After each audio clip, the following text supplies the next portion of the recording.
And then I'm going to go to camera, match new photo. So camera, match new photo. And then we're going to navigate to, we've got like our content folder, and then here's our house paint preview resources. All right. And so here's our photograph. And so we're just going to choose open, and that's going to create this match photo scene for us. Now, don't be too intimidated by this. It is an ugly interface in a lot of ways, but it also is necessary because there's a lot of information on here. So the first thing you need to do is you need to kind of move the origin to be at the front bottom corner of the photograph.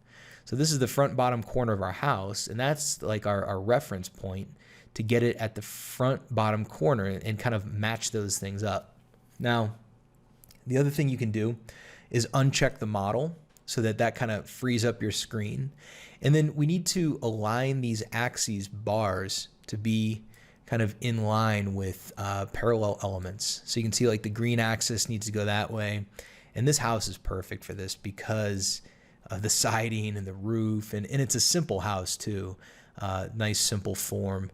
And so we can just kind of stretch these guys around, and maybe, you know, you can use different pieces. Like, for instance, we know that like these guys are a parallel element like that.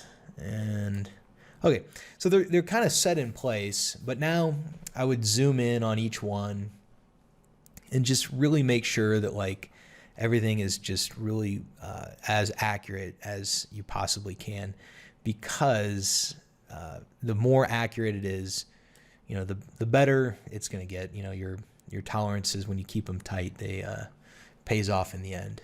That one actually looks pretty good. And you can kind of check them too, you know, like scoot it around, and it looks like maybe I could lift that just a notch like that. And yeah, that looks good. So I think we're in good shape. All right, so now that I've got my axes bars aligned with parallel elements on the house, I can turn my model back on. So down here in my match photo dialog, I can turn that model back on. And let's see, where's the model? Let me just kind of hover on here. Okay, yeah, I was kind of missing it. You can see the lines. I'll just make it, scoot that back in place. And so if I hover on the axis, you notice that I usually use the blue axis. Any of these axes will work, but you get those two little arrows pointing up and down. And so I can click and drag, and I can zoom this thing. All right. Now, I can tell you that usually when I'm doing a geolocation, I'm able to match, like I'm able to match the, you're able to trace the footprint. So there's some sort of accurate representation, you know. In this particular case, we were not able to trace any existing footprint. That would have been really handy.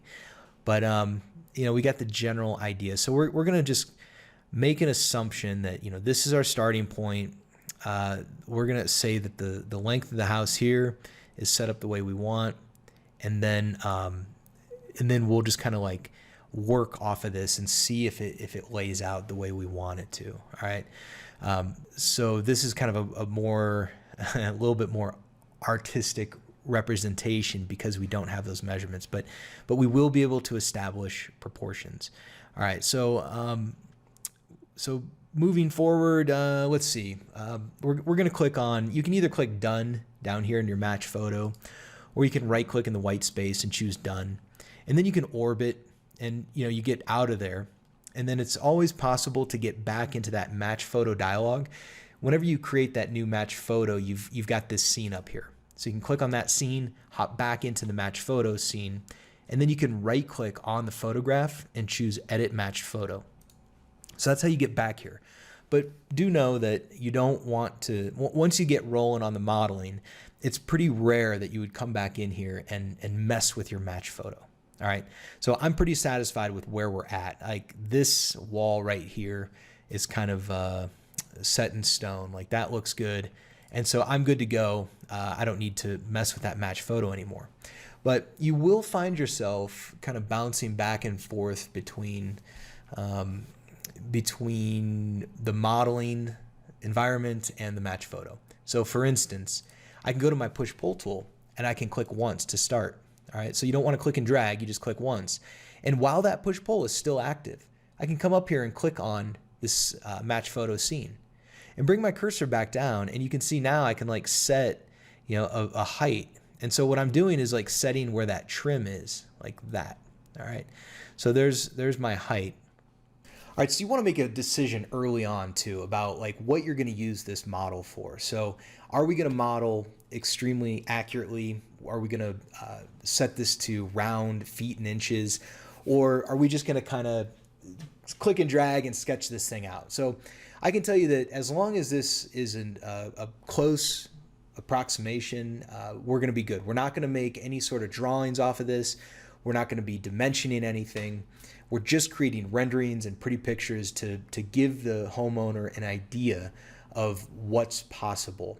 So I definitely do not anticipate any sort of scale drawings coming out of this. Not that you couldn't make them. I just want to get at the point that early on, if you can either make the decision to set this thing at like exactly 15 feet tall or 10 feet tall or whatever that is, or you can just kind of make it look right. And I think what we're going to do, because we're shooting for renderings, not drawings, is we're just going to make it look right. If you like this video, click the BD button to subscribe to our channel. Every week we post new videos covering SketchUp, Layout, Lumion, and our Condoc Tools extension. If you are a professional architect or interior designer, you're going to love our tutorials.